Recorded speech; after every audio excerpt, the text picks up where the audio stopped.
And I'm telling you, not one of them just ever takes a breath. Someone does something annoying and it's immediately cursed. Eternal consequences. Done. No conversation. No warning. Just boom, your life is ruined. Wait, what are we talking about? The sages. Okay, we are recording this right now. What? Right now? Right now. This is going on the podcast. Keep going. I was literally just complaining to you. Hi everyone. Welcome to the How Do I Tell These Stories podcast, the show where we take the most absolutely bonkers stories from Indian mythology and make sure you never forget them. This is a mini episode with N. Okay, so quick background for anyone who hasn't listened to the show before. We tell stories from Indian mythology here, specifically from the Mahabharata, which is one of the greatest epics ever written. It's full of gods, kings, river goddesses, cosmic wars, and, as I have been noticing, an absolutely alarming number of sages who cannot handle being mildly inconvenienced. My question is there one sage in this whole epic, one, who when something annoying happens does not immediately curse someone? Kanva, very calm sage. Foster father to Shakuntala. He was literally out picking fruit when everything went wrong. Missed the whole incident. Right, he was out. He did come back and act very calm though. Doesn't count, he wasn't there. Stay with us because we are about to audit every sage in Mahabharata, argue about whether the ancient storytellers were doing this on purpose, and then rate 4 characters on their cosmic scores, the karma score, including a goat. You'll want to stay for the goat. Okay, first up, a sage who cursed the Vasus. He's meditating in a forest. Which, fine, forests are lovely for meditation. A group of divine beings called the Vasus cross his path while he's deep in it. One of them steps in front of him. The sage opens his eyes and he curses all 8 of them to be reborn as mortals. 8 people for 1 footstep. I get it. Cursing all 8 feels a little too dramatic. Maybe he was very deep in meditation. In a forest that other people live in, you don't get to meditate in a shared space and then act like you're the only one there. Then there's Durvasa, powerful sage, enormous spiritual reputation. He visits a hermitage where Shakuntala lives. Shakuntala's daydreaming. She's happy. She's young. Durvasa arrives, and she doesn't greet him fast enough because she's distracted. He curses her. The man she loves will forget she ever existed. Her entire life is derailed. Hospitality was important to them. She was daydreaming about being in love. That's not a crime.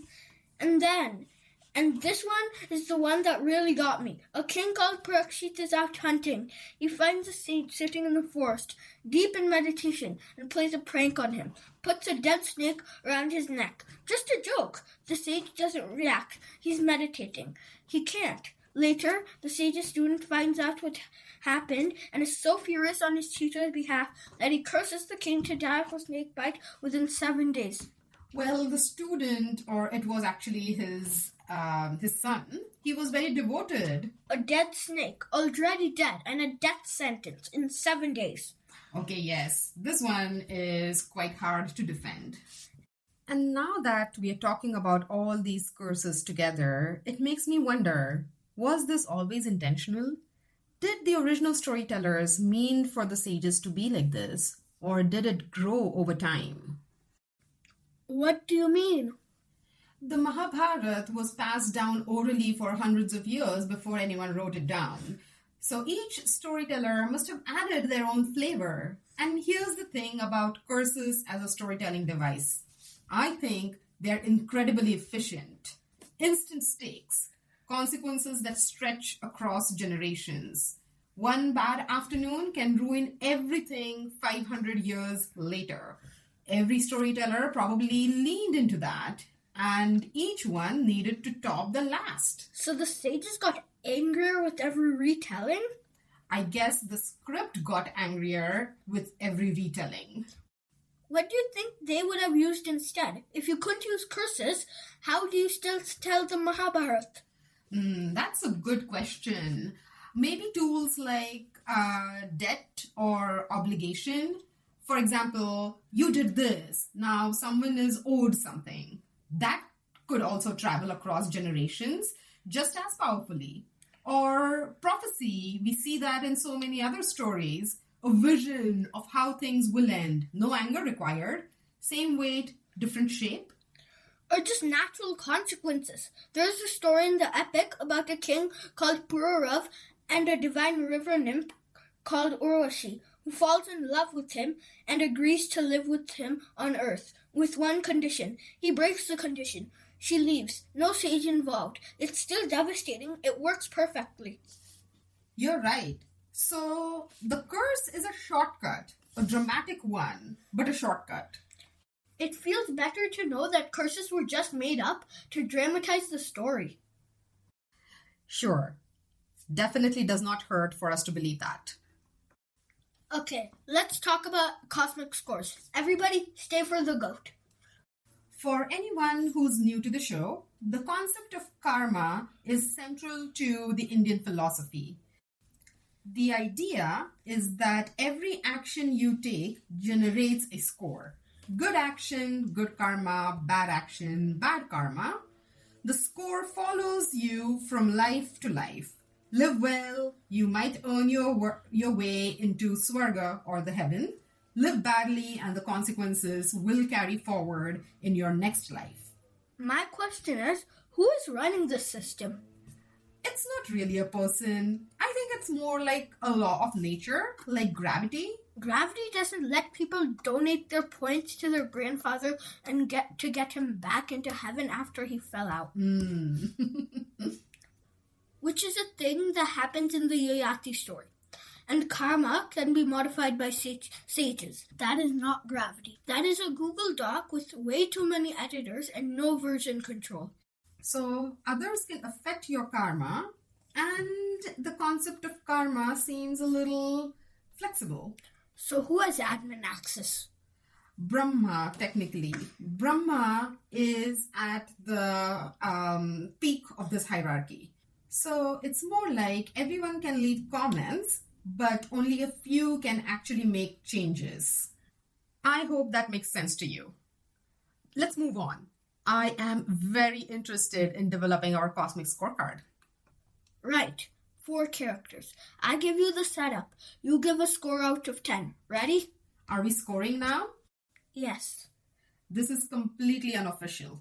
Obviously. Number 1, Urvashi's goat. The goat? We are starting with the goat? Yes, the goat. Here's the setup. Urvashi is a divine river nymph, one of the most beautiful beings in all of heaven.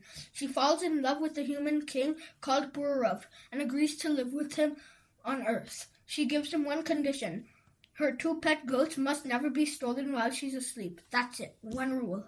Some celestial musicians sent by the king of heaven who wants her back, sneak into the palace the dead of night and steal the goats on purpose, knowing it will force her to leave. The goat did nothing wrong.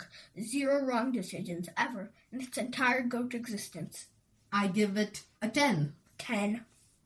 I cannot find a single objection. Poor goats, they did everything right. The goat is the most innocent entity in the Mahabharata. By a significant margin, I'd say. Number 2. Sage Durvasa. Enormous spiritual merit built up over decades of solitary meditation. Uses it to curse a 17-year-old for daydreaming. True. Okay, let's give him a 2. I'd go lower. He genuinely does have extraordinary abilities to meditate. Which he spent on a teenager who was daydreaming. Okay, 2. Not moving. Number 3. A king called Yayati. Yayati is a great king, good ruler, but breaks promises made to his wife and wife's dad.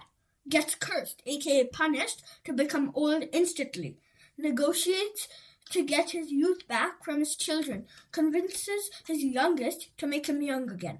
Yayati spends 1,000 years with his youth, traveling and feasting and wanting more, then gets into heaven. and the first thing he does is tell Indra how great he is. Falls straight back out. Okay, let's give him a 6. No, I think it should be a 4. All right, fair. Let's settle at 4. Last one. Indra, king of heaven, controls the rain. Here is his track record. Across these stories, he makes up rules as he wants. He sends other people to do his job. Minus 400. I don't think you can go below 0. Karma has exceptions. You literally just told me that. I did say karma was flexible. He gets away with everything because he controls the rain and everyone needs the rain.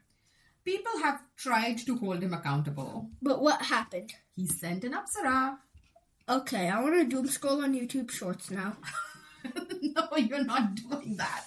I better stop him from doing that. It's spring break. It's going to be quite hard. That's it for today. If you've enjoyed this, subscribe wherever you're listening.